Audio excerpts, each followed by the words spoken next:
Antes de começar essa segunda parte, eu preciso corrigir uma coisa. Ah, não foi uma coincidência de que a minha primeira teoria da resposta da quarta dimensão é ter conduzido ao Tesseract do criador lá, Howard, esqueci o nome dele, Charles Howard, um inglês do século XIX.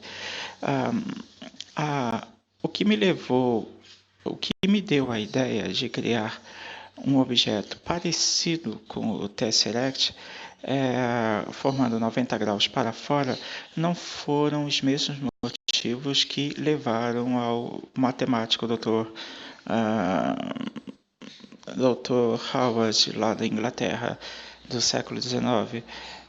O Charles, ele criou a ideia do Tesseract porque na época dele, haviam poucas descobertas científicas, então ele se equivocou. Tanto é que o Tesseract dele não completa o ângulo de 90 graus com o primeiro vetor, diferentemente do meu que completa.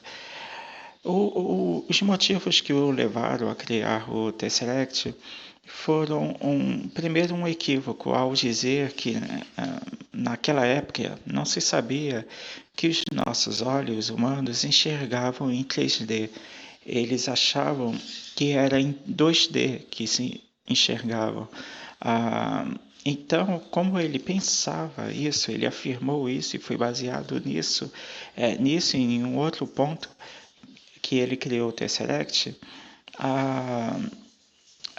e também baseado no fato de que ele acreditava que as sombras, toda sombra que todo o corpo 3D possui é projetada em duas dimensões, também ele se baseou nisso. Só que ele se equivocou quanto a isso também, porque a sombra de toda e qualquer pessoa, em 90% dos casos, ela é projetada no chão.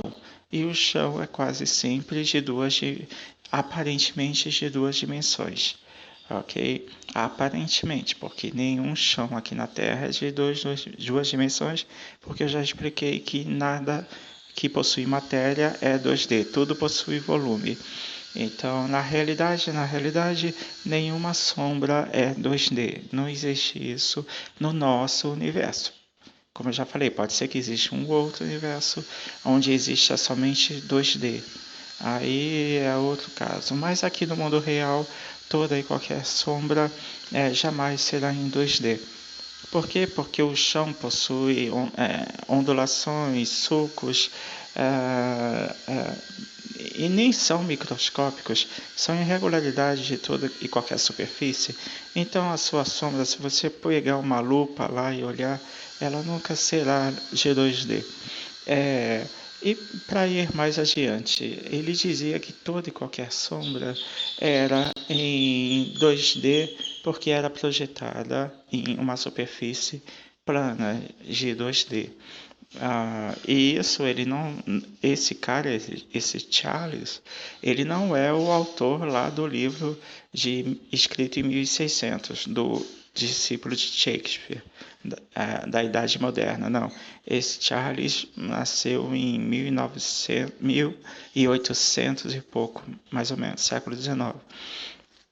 Então, esse matemático, ele não levou em consideração que se você estivesse de frente a um barril, a um grande barril, e se sua sombra fosse projetada nesse barril, a sua sombra seria projetada em 3D, porque o barril ele possui uma ondulação, ele é cilíndrico, então sua sombra jamais seria projetada em um barril na forma de 2D. Obviamente que a sua sombra ali está claramente em 3D.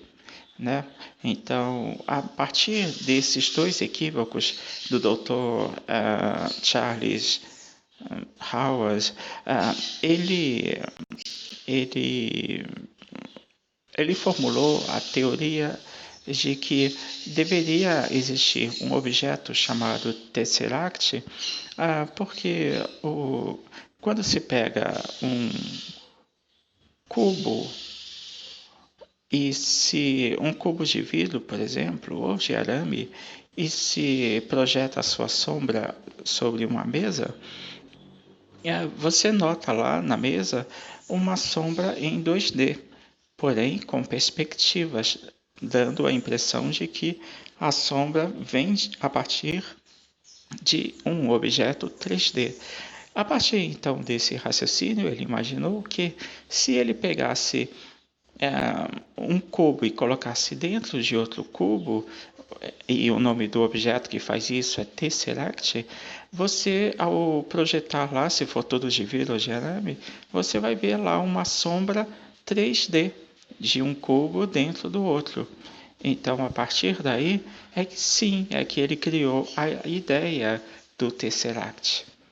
Ok? Foi apenas isso. Não foi seguindo o meu raciocínio. Meu raciocínio partiu de outro ponto de vista, totalmente ignorando totalmente a existência do Tesseract, que eu nunca levei a sério, então eu nem levei isso em consideração quando eu fiz minhas descobertas. Bem, vamos voltar agora às minhas descobertas. Fora e formando um ângulo de 40